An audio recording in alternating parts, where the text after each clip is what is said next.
Oh.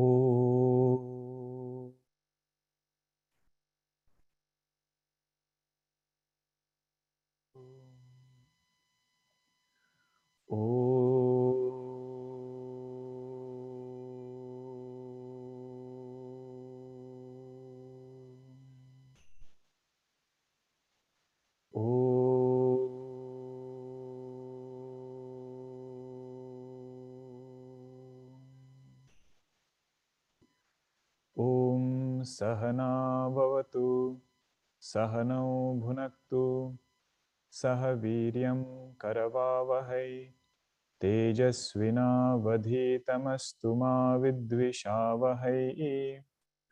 Om Shanti Shanti Shanti.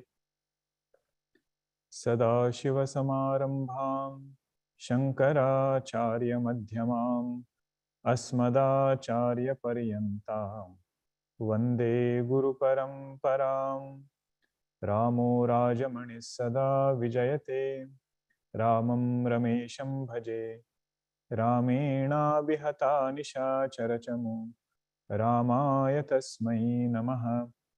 Raman Nasti Parayanam Parataram Ramasya Dasosmyaham Rame Chittalaya Sada Bhavatu Me Bho Rama Mamuddhara. Samasta Jana Kalyani Niratam Karunamayam Namami Chinmayam Devam Satkurum Brahma Vidwaram Satkurum Brahma Vidwaram Akhandam Satchidanandam Avang Manasagocharam Atmanam Akhiladharam Ashraye Bhishta Siddhaye Arthato Pyadvayanandan Ati Tadvaita Bhanatah Gurunaradhya Vedanta Saram Vakshe Yathamati. Hari Om. In the last session, we had completed looking at the definitions of Sadhana Chatushtaya, Viveka Vairagya, Shamadhi Shatka Sampatti, and Mumukshutvam was the last Sadhana Chatushtaya that we had seen in the last session. Very simple definition is given of Mumukshutvam, Moksha Ichha. Desire for moksha is called Mumukshutvam. But we reflected on few more pointers. How does one get this Mumukshutvam? One way to look at it is the result of Viveka, Vairagya, Shamadhi Shatka Sampatti, and all the other sadhanas which are pointed out earlier. Nitya Karma, Naimittika Karma, Prayaschitta, Upasana. When everything is done and satsang is also going on, the natural culmination of that is in Mumukshutvam. You can also look at it in the other way, that Mumukshutvam comes first and then it starts everything. And some desire should be there, that I should listen to satsang, do some sadhana. The point is not to say what comes first, what comes second. The main thing is to appreciate how to increase that Mumukshutvam. Then after, now we should remember, this was the portion of Adhikari, right? Anubandha Chatushtaya was being described. And under Adhikari came this portion of Sadhana Chatushtaya. Right? Which verse was that? 5th verse was when the Anubandha Chatushtaya was described. So starting from 6th verse all the way until 26th verse is only the description of Adhikari. What are the main ideas there? All different types of karmas, they were described, and then Sadhana Chatushtaya was elaborately described. Then Acharya went to the second Anubandha, which is called as Vishaya. What is the main topic of Vedanta? So first thing we noted there was Sadhana Chatushtaya is not the topic. That is part of qualification. the main topic of Vedanta is the oneness between Jiva and Brahma. That is the main topic, subject matter. And Jiva means, we should not think there is some Jiva, somebody there. Jiva means we ourselves with these conditionings of body, mind and everything. We can put our name, If you say Jiva is Brahma, it also looks like something very technical. But if you put your name and say that name is Brahma, right? That is why in 6th chapter of Chandogya, student's name is Shvetaketu. So the Upadesha is given, Tattvamasi Shvetaketu. O Shvetaketu, you are that Brahma. This clear knowledge is the main topic of Vedanta. Now, how to understand this? There will be a lot of methods, because suddenly the question will become, Brahma is infinite, but this body is not infinite. Brahma is Shanta Swarupa. But I see this mind has so many agitations. So how to understand this statement? That will be elaborated in Vedanta. But topic we should very keenly observe. Jiva Brahma Aikya, that is the main topic. Not Jiva, not Brahma. Then Sambandha was the third Anubandha. The relationship between Prameya. Prameya means this oneness of Jiva and Brahma. How it is one. Relationship between that and the Upanishad. Okay, the Pramana, the means of knowledge that will reveal to us the nature of this oneness. That is the Sambandha. So if I want to know that oneness, then I will get drawn towards Upanishad. And because Brahma is ever attained, it is our own nature, words can produce clear knowledge, and that will accomplish the purpose for us. Right? Generally, what we see is, for other things of the world, there is knowing, and after knowing, you have to do it. This example we had seen in Tattva Bodha, but I'll just refresh it. Let us say I want to make some dish, some food item. What is the pramana for that? The pramana for that is a recipe.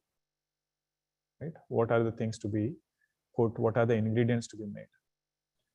Now, if I know that Sambandha, if I know the relationship between my desired goal and this pramana, then I will get drawn towards that recipe. Right? I'll search all over the world, everything I will look for, that one particular recipe I want. But that food item or whatever dish I want to make is not already attained. It is different from me and it is not there right now. So once I have known the recipe, knowing itself will not make me content. Knowing itself will not give me the result. I have to actually go and do those things. Right? I have to prepare everything, put all the ingredients, and then I will get my result. But when it comes to Vedanta, there is a small difference there. When it comes to knowing the nature of Atma, knowing this Aikya, I don't have to do anything to make Jiva and Brahma one. I don't have to do anything to become infinite. Right? Brahma is already attained. It is my own Swarupa. I just have to know its nature as infinite. And that knowledge will come through Vedanta.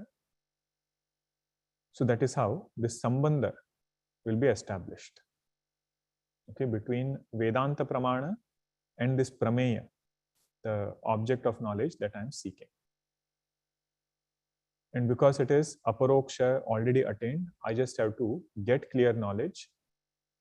Words, Shabda Pramana, will produce that knowledge. Okay. And if somebody asks, how did you establish Sambandha between Upanishad Pramana and Brahma, or that Aikya which is there, Shuddha Chaitanya you said, right, is Prameya. Because it is Aprameya. Every other time you keep saying Brahma is Aprameya, and here you are saying that you created a Sambandha, relationship between Upanishad Pramana and Brahma, or that Aikya between Jiva and Brahma. So we say this Sambandha is not like other Sambandhas, that Brahma or this Aikya will be indicated by using some conditionings. In Upanishad, we have seen this. It will not be indicated as an object, but using those objects, using all Panchakoshas, Three Shariras, or Jagat for that matter, using them, this Aikya will be pointed out. Okay, not directly, because Brahma is beyond Shabda. It doesn't become an object of our mind, doesn't become object of sense organs. So you cannot point it out just like we point out other things. Right? The best example for this is Shaka Chandra Nyaya. Like if there is a thin moon which is there and you are not able to see that moon, then you take the support of a branch and then show that moon. So you ask, what is the Sambandha between that branch and the moon? There is no Sambandha. But still you can use it. It will be shown through some way, through some other indicator by which we can shift attention to that Prameya. Okay, so this was under Sambandha. Now there is one question which was asked. It keeps coming to several sadhakas. This is regarding mumukshutvam. We will just see that quickly and then go to the next one. One point we had seen was, is having desire for moksha also another desire? This we had discussed in the last class. Is having desire for moksha also another desire? Should we not have any desires? Or is it not that we should be desireless? On one hand you say we should be desireless, another hand you say we should have desire for moksha. We said not in that sense.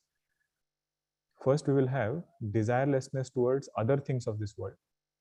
Nishkama one will become. That person will become Atma Kama. Atma Kama will become Apta Kama, content. Atma Kama means desirous of moksha, desirous of knowing nature of Brahma in that way. But now another question comes, that is, isn't seeking moksha a selfish desire? Right? You ask your friend or somebody else, what are you looking forward to? What are you doing? And if that friend says, I'm having this cause, which I really relate to, and I'm helping and supporting that cause. Okay, very good. Now that friend asks you, what are you doing? You say, I'm seeking moksha. So if you just superficially look at both these answers, which one do you think is selfless? Is seeking moksha selfless and a greater thing? Or doing some other, supporting some other cause, more selfless? Now we are not trying to say which is right or wrong. We are just trying to show the contrast. That there is a thought sometimes among sadhakas that isn't seeking moksha also, very selfish goal.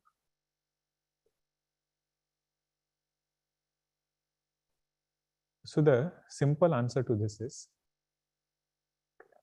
when we say we are seeking moksha, we are not seeking another object. Okay? The meaning of moksha is to let go. It is much dhatu, much doesn't mean to get, much means to let go. Right? Mukti, when we say, means we are letting go of something, not getting something new. So what are we letting go of here? First, we are letting go of all negative tendencies, which is part of sadhana. Kamya Nishiddha Varjana Purassaram. Imagine if somebody can become of that nature. Such a great blessing it is for himself and for the world outside. After that, what are we letting go of? Our own erroneous notions about ourselves, which is the root of all problems. Right? I think myself to be a finite being. That brings discontentment. That brings raga dvesha. That makes us do so many other things. So one who is seeking moksha is seeking freedom from erroneous notions. Colloquially, the word moksha would be getting some object. That is how it is thought of. That is why when you say that I am seeking moksha, it looks as though it's a selfish pursuit. So moksha means to let go of things. And in that letting go, we grow not only individually, but also share it with others. And if somebody understands the true meaning of aham, right? What does I mean? I doesn't refer to some position. I doesn't refer to this body. I doesn't even refer to this mind. Aham refers to that Shuddha Chaitanya, which is a substratum of this creation. But most importantly, it is that Chaitanya alone in which all jivas are appearing. Okay, so if aham, I is falling in Chaitanya, that sadhaka will see his own self in everybody. So whatever vyavahara I will have towards myself, in that way, this vyavahara will be done with everybody else. Okay, so all these are facets of striving for moksha. It is not some other selfish pursuit. Puja Gurudev has written one book. The title of that is Vedanta Through Letters. There are 2 volumes. The later one is a shorter volume. It has a hard cover. But there is the first volume, which is the thick book, very old book. And that was the time, well, Gurudev answered all letters, but the length of that letter, later ones I feel they got shorter a little bit. Of course, he had so many other things, so many other responsibilities.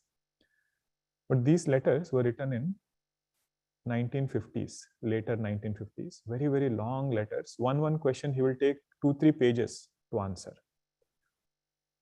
So one question asked in that Vedanta Through Letters book is,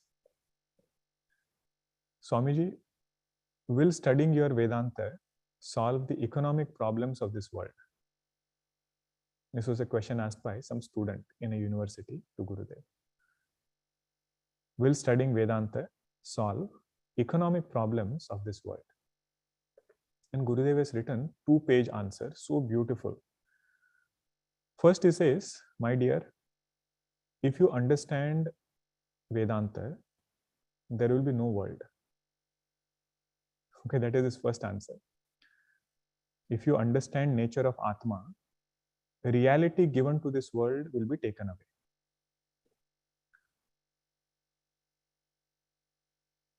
Will your tiger, which was there in the dream, bother you when you have woken up? Will the things and experiences which were there in the dream, will they bother you when you have woken up? Says in that way, this Tattvajnani has woken up to that reality. But then he writes, I know that this answer did not satisfy you. He says, this is from absolute standpoint. If you have understood Vedanta, then reality given to this world is taken away. But then he comes to a transactional answer. And he says, observe each of this economic problem very closely. You're so well versed, all different things he mentions, equity problems, um, you know, the disparity which is there between income groups and everything he points out. These are the main challenges that we are facing today. And he says, what is the root of that problem? Is it not our limited ego? We have misunderstood ourselves to be this, finite beings, to be thinking ourselves to be different from others. With that understanding, we are doing all our transactions. If there is error at the root, don't be surprised if you see problem as the effect. That he writes to this student who is asking about economic problems. He says all problems will boil down to, most of them will boil down to individuals, and in particular, misunderstanding about their own nature. And with that, if we look at this world, if we look at every other crisis which has come, so there he says Vedanta has a lot of things to contribute. Main in terms of individual transformation, not suddenly trying to change the world or anything. And then he also points out, after having understood this, one should put forth effort to change oneself. Okay, then he says, merely knowing about peace will not avoid wars. Merely knowing about sadhana chatushtaya will not make us adhikaris of Vedanta. Okay, like this he ties that entire thread. Very nice way to look at it. What was the main point? Pursuit of moksha is not another selfish goal. Okay, it is doing ahuti of our erroneous notions, and in that we grow, and we also help others grow. That is a motto, right? Gurudev gave all of us. Giving maximum happiness to maximum people for maximum time. On that only we can do so much of mananam. First of all, we can give something only when we have it. So if we want to give happiness, it is said we should have happiness first ourselves, in ourselves. And another thing is, it cannot be some other dependent source of happiness. Right? Our happiness should be independent source of happiness, and in that we grow. This was regarding Mumukshutvam. Now let us come to Prayojanam. This is 29th verse. We'll chant. Prayojanam tu tadaikya prameyagata ajnana nivrittihi tadaikya prameyagata ajnana nivrittihi swaswarupa ananda avaptischa swaswarupa ananda avaptischa tarati shokam atmavite ityadi shrutehe brahmavid brahmaiva bhavati ityadi shrutescha. So this is the last Anubandha. What is the purpose? What is Prayojanam? What will I get after studying Vedanta? Now if this Prayojanam matches my Prayojanam, what I was looking for, then I will get drawn towards Vedanta more and more. Vedantasara Acharya says, Tad aikya prameyagata ajnana nivritti. Whatever is the Vishaya, right? The oneness between Jiva and Brahma. Tad aikya prameyagata ajnanam. Regarding this topic, whatever ignorance is there, that ignorance is removed. This itself is the Prayojanam. But what it means here is, ajnana nivritti is dukkha nivritti. Right? First class we had seen this elaborately, that real cause of our sorrow, real cause of dukkham is ajnanam only. First ajnanam is, I am this mind, I am this ahankara. Then comes this body, then comes the world outside. And this layer after layer, different identifications are happening. So removing it at the root cause, that is the Prayojanam of Vedanta. Once that cause is removed, the effect which is in the form of dukkham, that dukkham is also removed. Now there are some darshanas which say moksha is only dukkha nivrutti. There is no ananda which is separately gained. It is only dukkha nivrutti which happens. In Vedanta we say there is dukkha nivrutti, but also a positive abidance in this bliss. So to establish this point, next word has come. Ananda avaptischa. You leave that swaswarupa for the time being. Look at the later part of the word. Ananda avaptischa. This sadhaka is reveling in his own nature as Ananda Swarupa. Okay. Ananda is gained and dukkham is removed. But there are some darshanas which say to gain this Ananda, you have to go somewhere. After dropping this physical body, when you go to Swarga Loka, there you will have this Ananda. So to remove that idea, that word is there, Swaswarupa. It is not going anywhere. It is not at a particular time. It is right here, right now, our own true nature, which is Ananda Swarupa. Abiding in that is the Prayojana. Okay, every word has a purpose, why it has come here. Ajnana Nivrutti and then Ananda Prapti. What in other words we say, Dukkha Nivrutti and Ananda Prapti. But here Acharya wants to make sure that we build that connection, that sorrow will not go away unless ignorance is removed. That's why he puts the word Ajnana Nivrutti. And as per the style of Sadanandji, every time he writes something, he will quote the appropriate Upanishadic quotation. So then he says, Tarati Shokam Atmavit. Now this quotation is for what? To show that Prayojanam of studying Vedanta is Dukkha Nivrutti. Two Prayojanam he pointed, right? One is Ajnana Nivrutti or Dukkha Nivrutti, and second one is Ananda Prapti. So for Dukkha Nivrutti, he's giving this quotation, Tarati Shokam Atmavit. One who knows the nature of Atma in its true sense,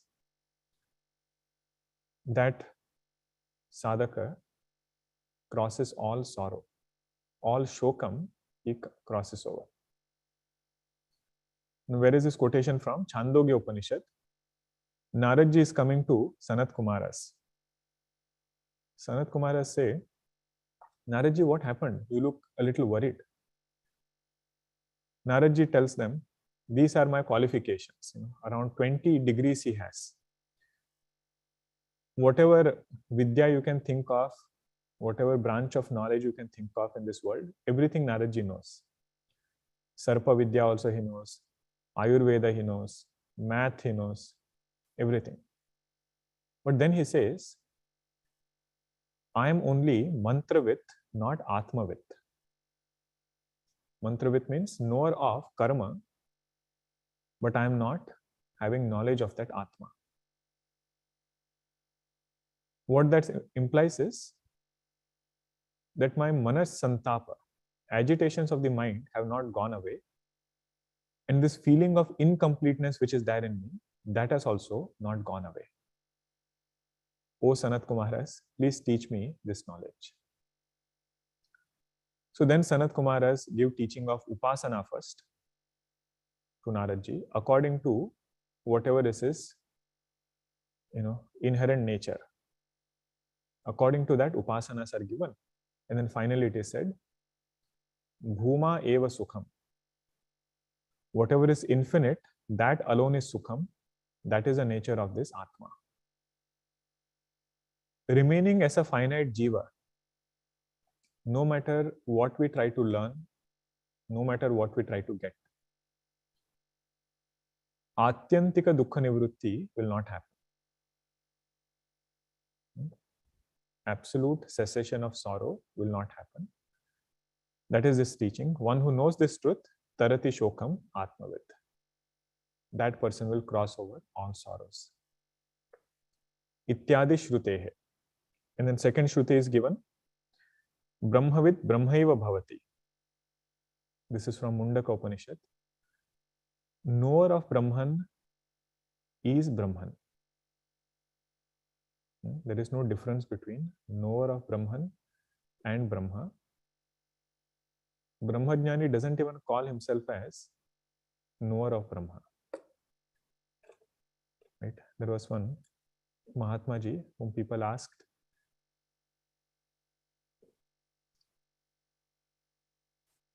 are you an Advaitin or are you Vishishta Advaitin? Something, that option was given. Are you Advaitin or are you Shuddha Advaitin? Keval Advaitin or are you Advaitin? That Mahatma Ji said, I am Advaita. There is no ism attached to it. Like how you have dualism, monism. No ism attached to it. I am non-dual. That is my conviction.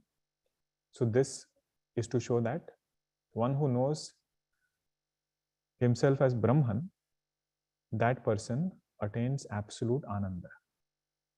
Why? Because Brahma is of the nature of Ananda, that this person attains. Okay, so one quotation to show Dukkha Nivrutti, another quotation to show Ananda Prapti. This is the main Prayojanam, main purpose of studying Vedanta. Okay, what is it? Abidance in our nature as Ananda Swarupa.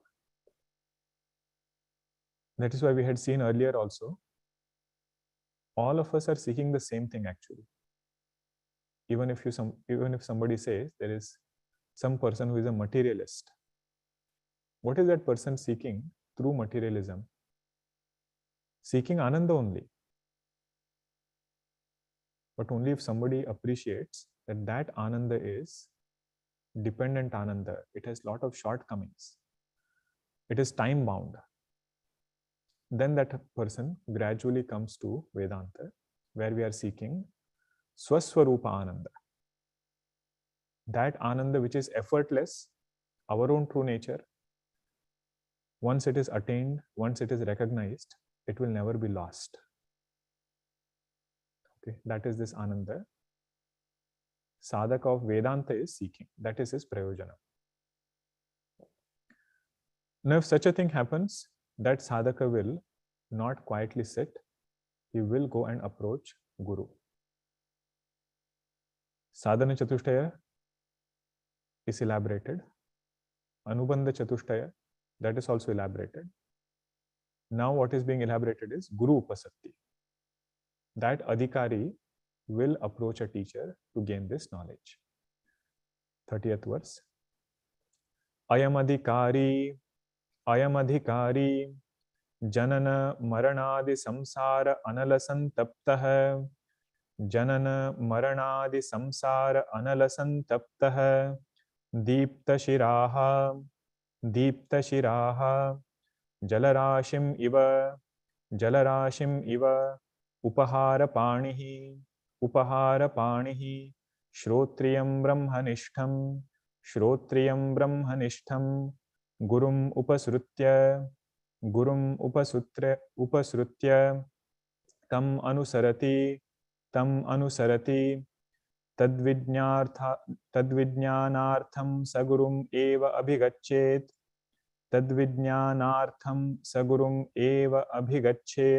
Samit Panihi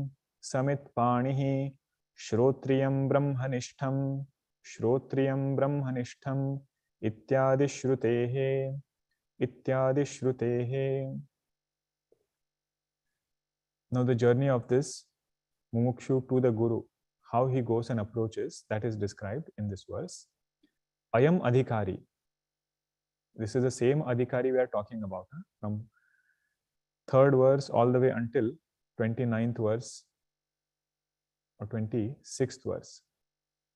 Whatever we described as sadhana chatushtaya, adhikari lakshana, one who has all of that. What happened to him? He became very sensitive about different experiences in life.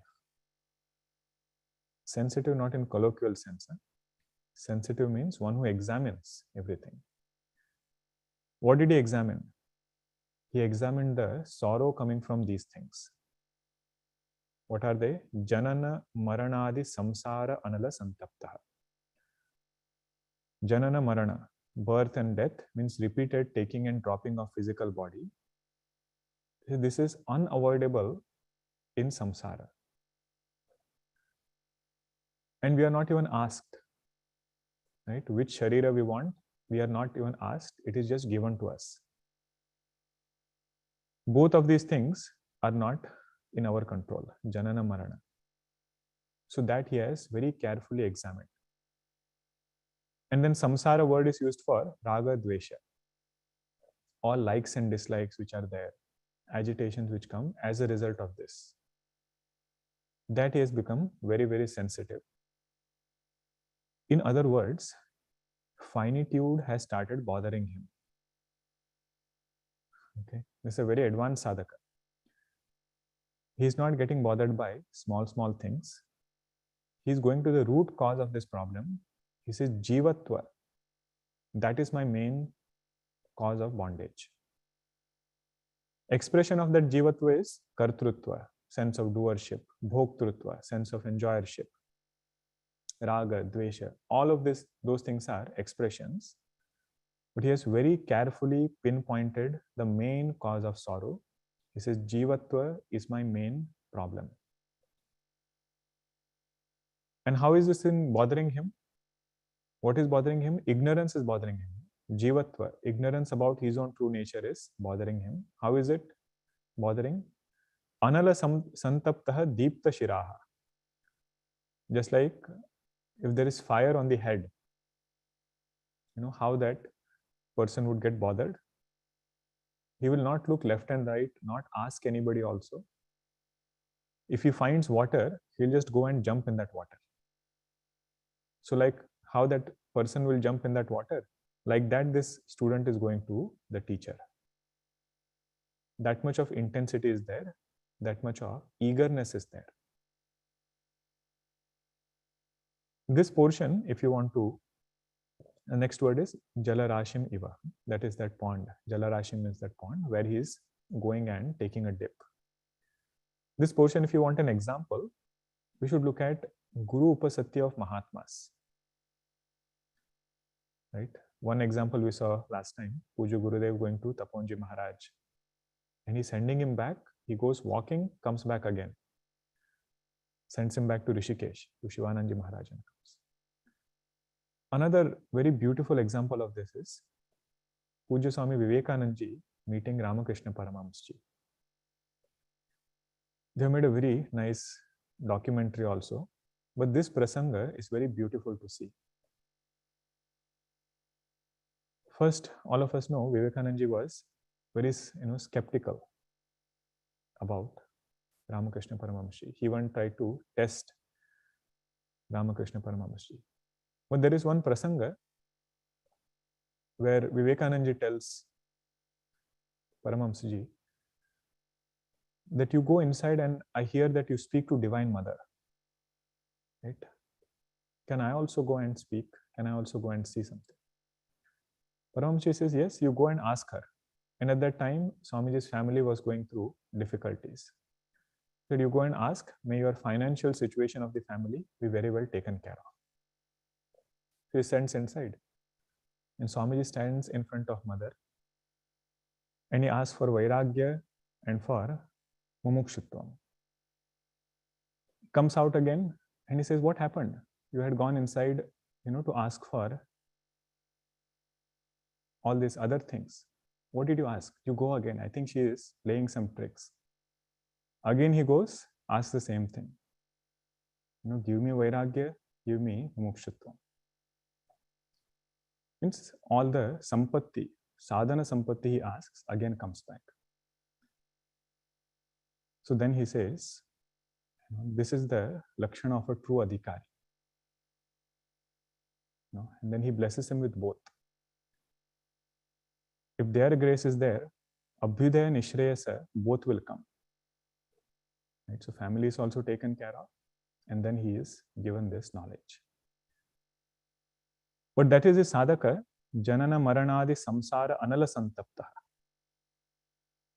Not seeing solution anywhere, he seeks only this knowledge.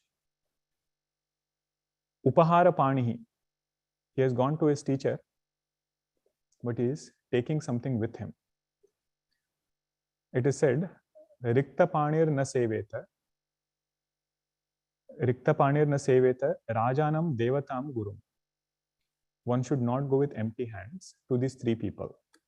Rikta panir na seveta, Rajanam Devatam Gurum. Means when you are going to a king's place, the person should take something with him to that king. Doesn't matter what he takes. Right? Sudhamaji took poha with him. That was this, Rikta panir na seveta. You're going to King Bhagwan Krishna. Devata means if you go to a temple, mandir, when you go, not go empty-handed. And then when somebody goes to a guru, there also one should not go empty-handed. But the student himself is not some, very well-to-do student. He is also an ordinary sadhaka who is going to teach her. So it doesn't matter what he takes. Most importantly, it is that bhava. So samit panihi, it is said. All the faggot sticks. In olden days, that is what they needed. For that homa they would do, yajna they would do. So that they would take along with. So with that, he has gone to the teacher. Now, what is the lakshana? What is the nature? What are the indicators of the teacher? Only 2 words are given, but they are very, very deep and beautiful words. What is the title of the guru? Nothing else is described. Only 2 words. Shrotriyam Brahmanishtham. What does Shrotriyam mean? Simple literal meaning is one who has learned from Sampradaya. One who has gained this knowledge from his teacher. And where did his teacher learn from? His teacher. Like this, there was a long chain. So one who has received this teaching through Sampradaya. Shrotriyam also means that this guru also was a student at some time. Meaning he has also gone through verse number 36 to 26. I mean verse number 3 to 26. All the qualities which were mentioned, right? Different things were there. Nitya, Naimittika, Prayaschitta, Upasana, all that he has done. And then gone to his teacher, gained this knowledge. Right now, that title which is given to such a person is Shrotriya Guru. Meaning he has the right vocabulary to communicate this teaching. Just like any other field, right? If you have to systematically learn something, you need the right vocabulary, you need the right method of teaching. Now, somebody can be a very good doctor or the musician themselves. Some inherent quality might be there. But if they have to become teachers, if they have to teach music, then they need the right tools to teach. Having that tool for Brahma Vidya, that title which is given to such a guru is Shrotriya Guru.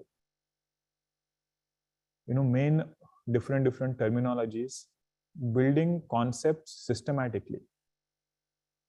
All of that will not happen if Guru is not Shrotriya.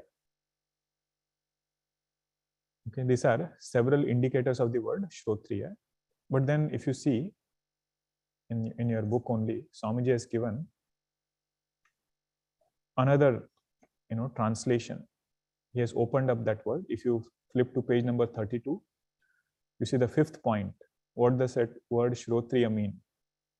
In English, it is learned. Right? So what does that learned mean? Yahacha Shrotriya avrujinaha akamahataha. So meaning of that word Shrotriya is avrujinaha, means one who is very, very straightforward, very pure in his heart. And akamahataha, not stung by desires. Only such a person will be given title of Shrotriya. The Upanishadic quotation. Huh? And all the notes which are there on 32 page number, you can read later. Very nicely, they are compiled.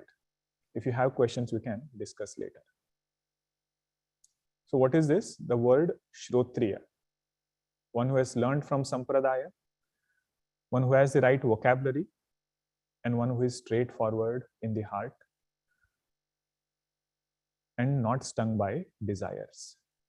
And Shrotriya Guru has no other agenda. Student has come seeking this knowledge. Knowledge is given to that student. Different doubts are cleared. After that, he says, you are on your own. There is nothing that this Guru is seeking from the student. That is avrujina, straightforward. After that comes the word Brahmanishta. This is the second indicator of a Guru. We cannot say qualification of a Guru. That is why you see the title is nice, necessity of a Guru. What is the second indicator? Brahmanishta. Nishtha means there in which we are rooted all the time. Nitaram sthitihi. Seated there only, we look at things. That is called as nishtha. Okay, nitaram sthitihi, that is called as nishtha. I mean, this is not another mystic word. Generally, what we feel is Brahmanishta means I don't know what it feels like. Some kind of mystic experience that this Guru is having. We say, no, Vedanta is nothing to do with mysticism. It is pure Pramana Vichara. So what is this Nishtha? This also is explained in Mundaka Upanishad, other places. There could be somebody who is Japanishta, meaning whenever any experience comes to that person, first shelter he takes is in Japa. Somebody might be Upavasanishta. Right? If something good happens, they'll say, I'll do more Upavasa so that it continues. Bhagavan is pleased with me. So that person will be called as Upavasanishta. Somebody might be Taponishta. They say all accomplishments will come through tapasya. Let me go and do more tapasya. Means their nitaram sthiti, eternally their shelter or ashraya is in this japa, tapa, upavasa. Somebody might be Bhagavad-nishta. Anything that happens, they take it as Bhagavan's prasada. Somebody might be Bhoga-nishta. Always in Bhoga, that is where their nitaram sthiti is. Not concerned about anything else. We are just trying to appreciate the word nishtha. Now, if that we have understood, you add the word Brahmanishta. Means in this Brahmajnanam. Brahmanishta means nishtha in Brahmajnanam. One who is always awake to this knowledge of Brahma as one's own self. That person is called as Brahmanishta. Just like how this Japanishta person, Tapanishta person sat in that sadhana and then saw everything in life. One who is Brahmanishta is rooted in this Brahmajnanam and then he sees everything of this world. The indicator which was given earlier in Mangalacharanam shloka was Arthatopya Dvayanandan Atita Dvaita Bhanata. Sadananji is praying to his teacher. He says, my teacher is Brahmanishta. Why? Because he is Atita Dvaita Bhanata. One who has transcended duality. Meaning one who doesn't give reality to duality. That is my teacher. Okay, so he is very well perceiving this world. But in Vedanta, perception is never a problem. Okay, perception is not an obstacle. Giving reality to that perception, that is the main thing. That is where the problem is. So he has taken away that reality and he is abiding in his own nature as Brahma. Okay, that is Brahmanishta Guru. Knowledge being ever ready, ever available to him. Gurum upasrutya tam anusarati. Having gone to this guru, upasrutya means, one meaning is like a snake. You know, sarpa, how it goes on the ground. Like that, this sadhaka has approached the teacher. You know, fully surrendering himself to the teacher. Gurum upasrutya tam anusarati. Tuning himself very well to the teacher, ready to take instructions.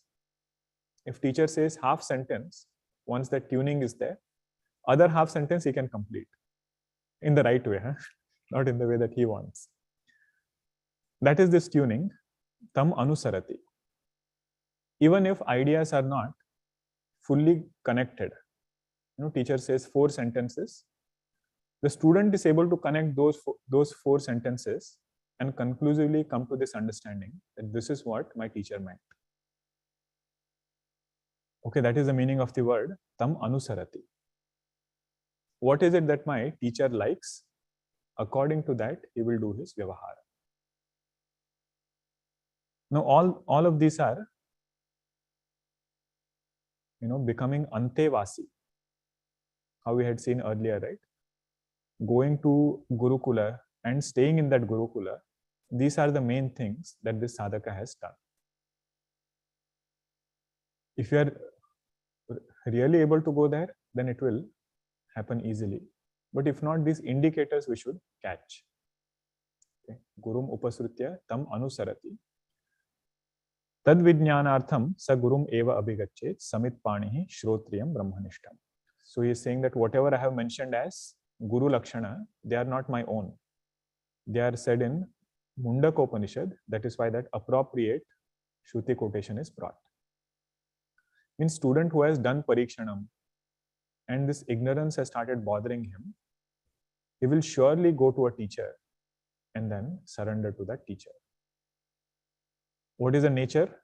What is the Lakshana of teacher? Shrotriyam Brahmanishtam. Okay. In the Bhashya, Mundaka Upanishad Bhashya of this verse, I think it's quoted in this notes also, 32 page number. I thought I had seen it. 9th one. No, it is not this quotation, but I will explain. What Bhagavan Shankaracharya says is, even if somebody is very well versed with Shastra, you know, can do grammar, knows all Sanskrit rules and everything, that person should not independently inquire into Shastra.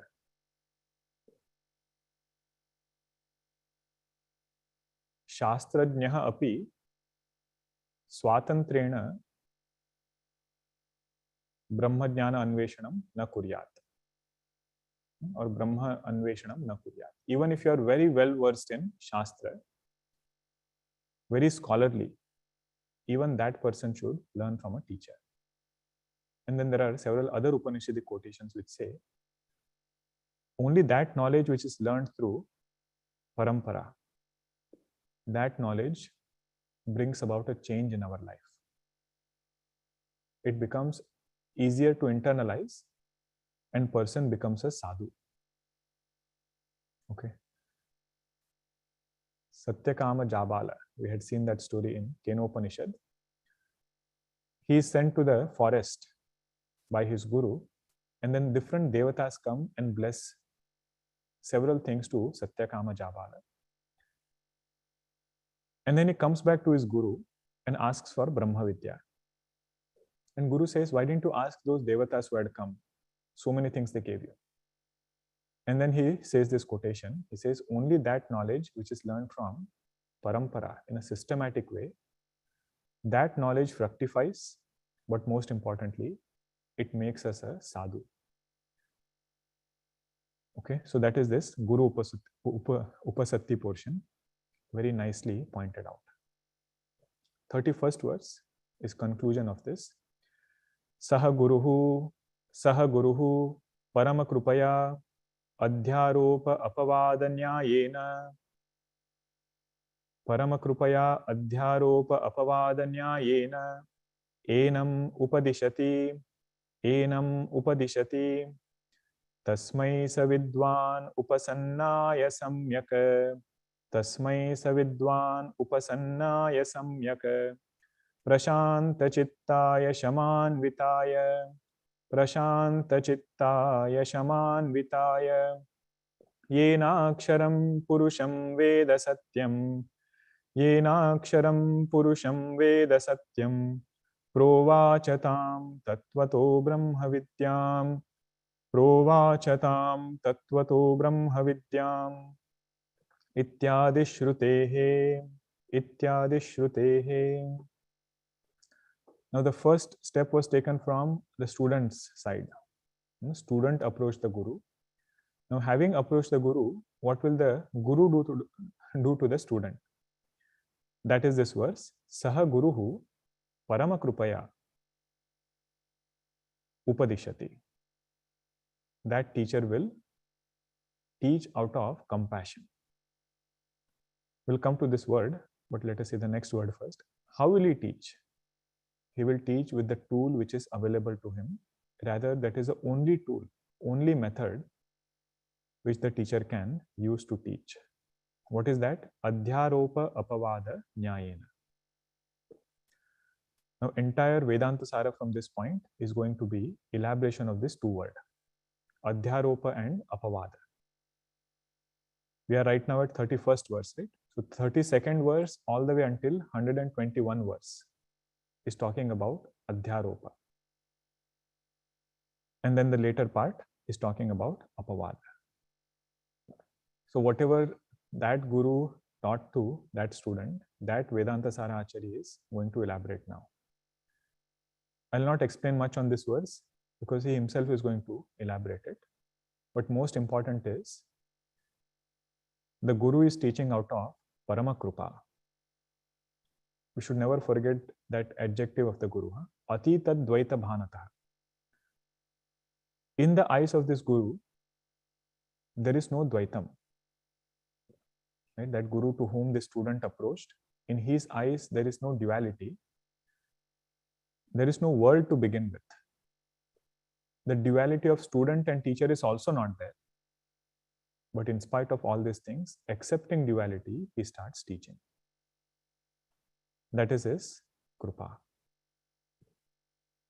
And teaches in such a way, so much of elaboration is there, so many examples are given.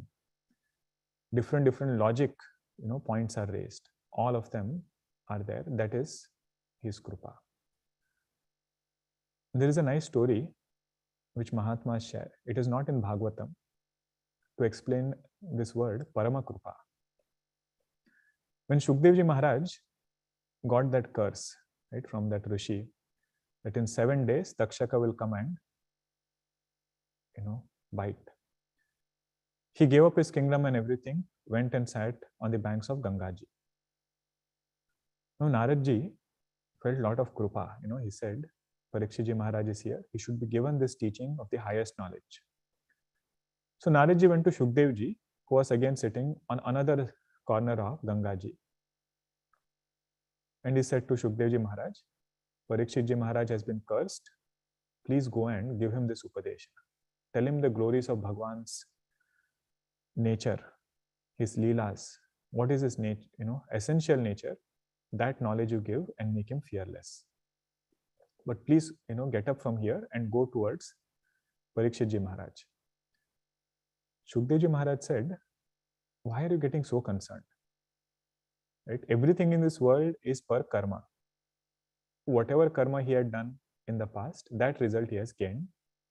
Whatever good karma he did, that also result he will gain. So why are you getting so concerned about Parikshitji right now?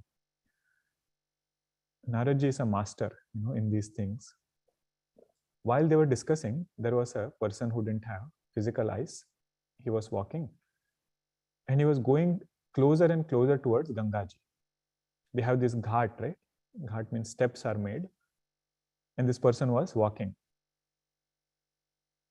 And if he was not stopped, in another 5 to 10 steps, he would directly get into Gangaji. He would directly fall into Gangaji. So Shukdevji Maharaj saw that while they were discussing, and he told Naradji, Naradji, go and save him fast. Stop him from going any further, otherwise he will fall down. Naradji said, Shukdevji, everything is prarabdha. If it is in his destiny to fall, he will fall. Why should we get so concerned? He said, don't give me that teaching right now. Prarabdha and karma and everything. You first go and save that person from falling. But after that person was saved, Shukdevji says, I realized what is Paramakrupa. One need not do it, but still he does it just out of this compassion. That compassion which Naradji had for Parikshitji Maharaj, in and through that incident, he tells Shukdevji Maharaj. And that was the compassion Shukdevji also had. This prasanga is just created so that we appreciate the point. That is this Paramakrupa. Next verse is just a verse which says that if such a student is there, teaching will be given. Tasmai sa vidwan means this guru, not student. To that student, this guru who is vidwan,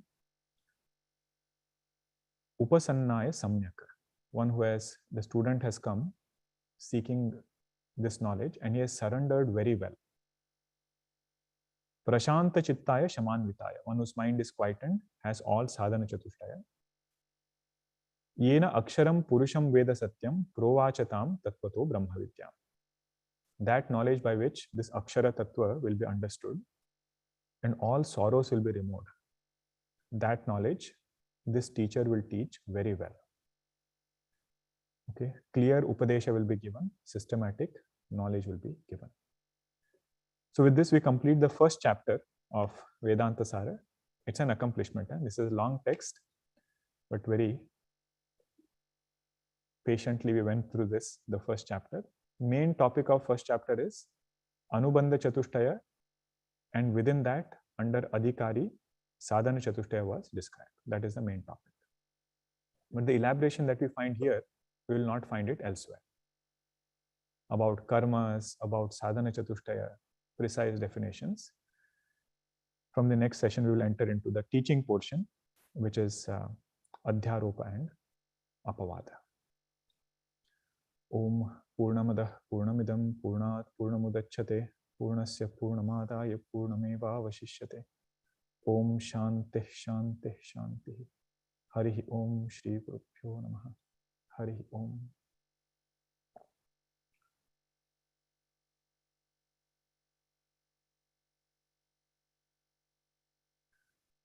Sukham and Dukkham are upheaval and downheaval of emotions. Is Ananda considered as neither? Or is it considered as increase of positive emotions? So Ananda, which is mentioned in Vedanta, is very different from Ananda that we are familiar with. It has nothing to do with emotions actually. Vedantic Ananda is Swarupananda. You remove all thoughts, remove all conditionings. Whatever remains, that is this infinite Ananda. Okay, it is not connected with emotions. If that mind is pure, mind is calm, then this Ananda is available in that mind as good thoughts, good values, virtues, and so on. Okay, that we should understand. In Mahavakya, Brahmavid Brahmaiva Bhavati, the Bhavati is generally translated as becoming, indicating a transformation. If we say knower of Brahman is Brahman, then the student might conclude that he cannot establish the oneness. what would be the appropriate translation? The best translation is knower of Brahma is Brahma. Right? That is the right translation. This bhavati word is not to indicate that he will become Brahma. So understanding it in this way is the best way to look at it. It is just like saying,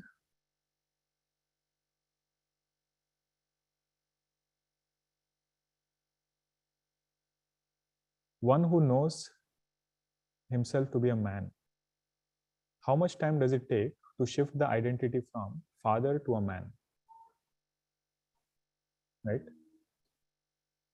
So it is in that way, this person is abiding in his own nature as Brahma. It is one and the same. It was just a matter of appreciating or knowing it. So Brahmavid Brahmaiva Bhavati. How much time it takes for a doctor to become a human being? You see, you don't have to become. That doctor is already a human being. It is just a matter of shifting the identity. So that is the right translation. Knower of Brahman is Brahma. Okay, 30th and 31st verse. Ityadi Shrutehe. What is the meaning of that? Ityadi Shrutehe means, like this, there are several other Shruti mantras which are saying the same thing. Okay, that is the meaning of the word Ityadi Shrutehe. If there are any other questions, you can turn it in the Google form and we can take it in the next session. Om Shanti Shanti Shanti.